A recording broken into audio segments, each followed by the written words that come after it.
Welcome to the American Legion. My name is Paul Harris. I am the Media Relations Director for Washington, D.C.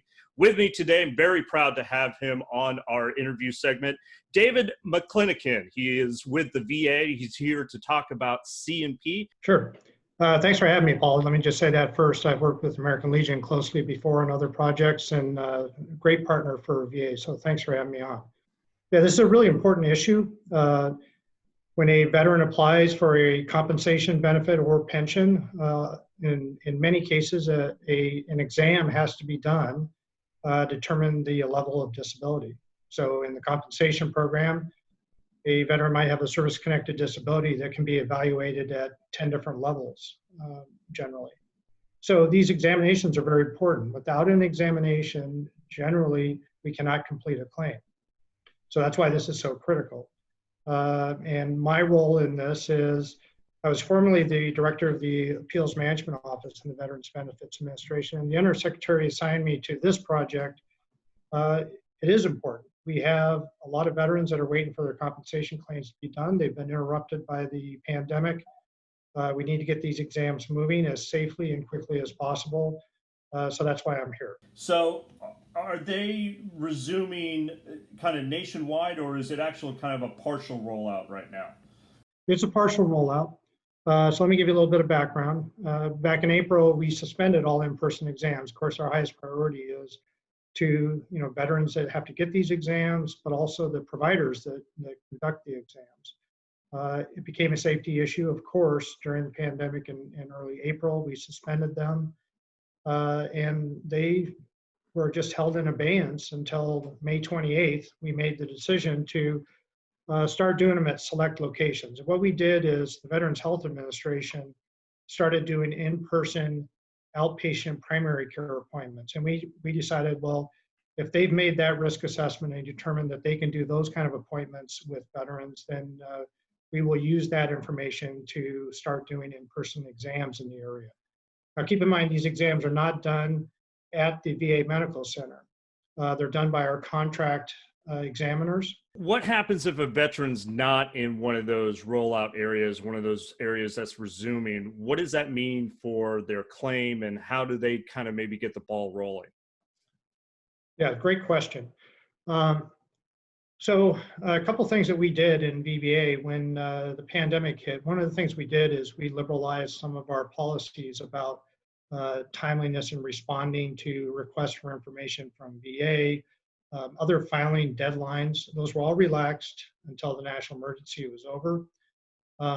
So nobody had to be concerned about, oh, I didn't get back to VA, they asked me for some information.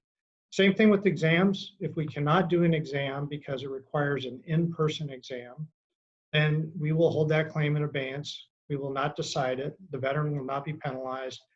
And eventually, when we decide the claim, if there's a grant of benefits, it'll date back to the date of the original claim. Now, even though when we first started doing in-person exams, it was a relatively small part of the pending exam inventory that we have. Veterans that were waiting, though, still had the ability to utilize what we call an ACE exam, acceptable clinical evidence, and that's an examiner reviewing the claims folder and all the medical evidence, perhaps doing a phone call with the veteran, and still completing the exam. If it was appropriate in a case, we would do those ACE exams. And we've done about 80,000 of them during the pandemic through the contract examiners.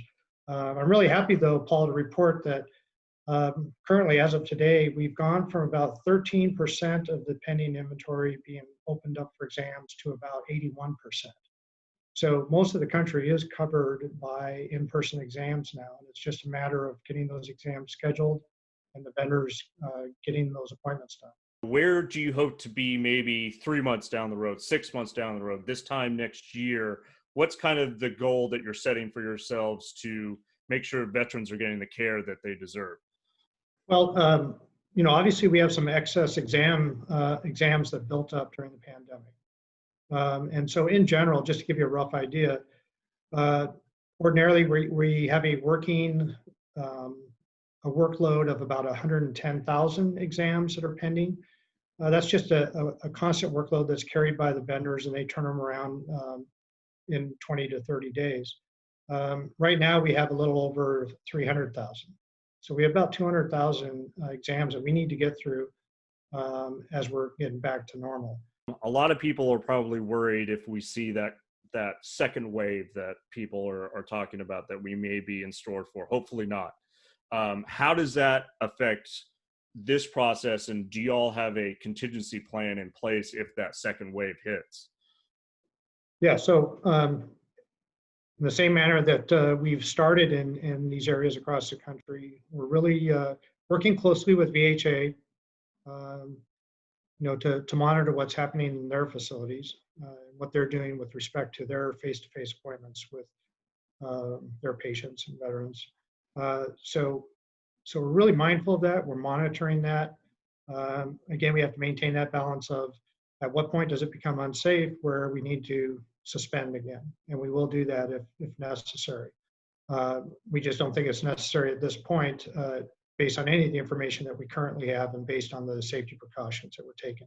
Where can people learn more about this? Is there a website? Is there social platforms that you all are using to kind of help get the word out? Yes, if you go to va.gov and you search for coronavirus FAQ, it'll go right to VA's main coronavirus information page.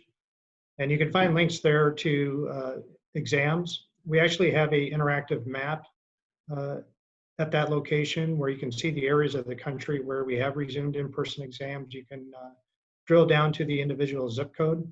So if a veteran wants to see if we're doing in-person exams in an area, you can insert the zip code. Thanks to the American Legion for the work you're doing. Help us get this information out. Let's get these claims decided and get some benefits in veterans' pockets. All right. Sounds good, sir. Thank you very much. Appreciate it. You have a good one.